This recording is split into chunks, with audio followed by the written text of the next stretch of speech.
இந்த வீட்டுக்கு சொந்தக்கார யார் சுவாமி? கிஷோர இல்ல, பெருமாள் தான். இன்னைக்கு நம்ம பேச வைக்கிறது யாரு? நான் பேசுறேன், அடியன் இல்ல, பெருமாள் தான் பேச வைக்கிறார்.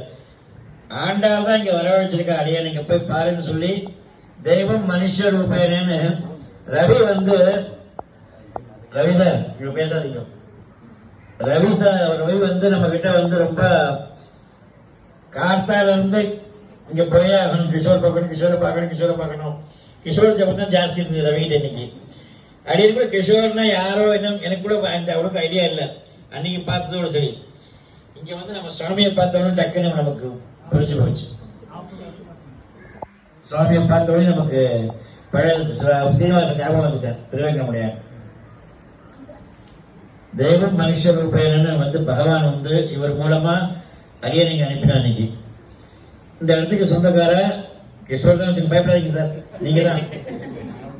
திருதேவ சுவாமி அப்போ ஜோக் சொல்லிட்டே இருப்பார். தீபாவளிக்கு, கிருஷ்ண ஜெயந்திக்கு எல்லா பிரசாதங்களும் நம்ம பெருமாள்கிட்ட. பெருமாள் வந்து சாப்பிட்டு போயிட்டா என்ன பண்ணுவோம்? நம்ம அடுத்த வைக்க மாட்டோம் இல்லையா? கண்டா இல்லையா? வைக்க மாட்டோமா? பயத்துல ஓடிடுவோம். பெருமாள் சாப்பிட்டு வேற ஏதாவது சக்தி வந்து சாப்பிட்டு போயிட்டு.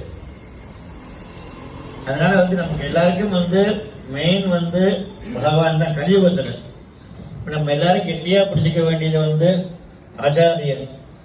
எந்தை தந்தை தந்தை மூத்தப்பன். நம்முடைய அந்த காலத்திலிருந்து எல்லாருக்குமே வந்து இந்த உலகமே ஆண்டாளுடைய ஒரு ஆண்டாள் தான் அப்பா அம்மா. ஏன்னா இன்னைக்கு வந்து நான் கிறிஸ்டின் சொல்லிக்கலாம், முஸ்லீம் சொல்லிக்கலாம், வெள்ளைக்காரன் சொல்லிக்கலாம், என்ன வேணா பேசிக்கலாம். நம்ம எல்லாருக்கும் அப்பா அம்மா யாரு?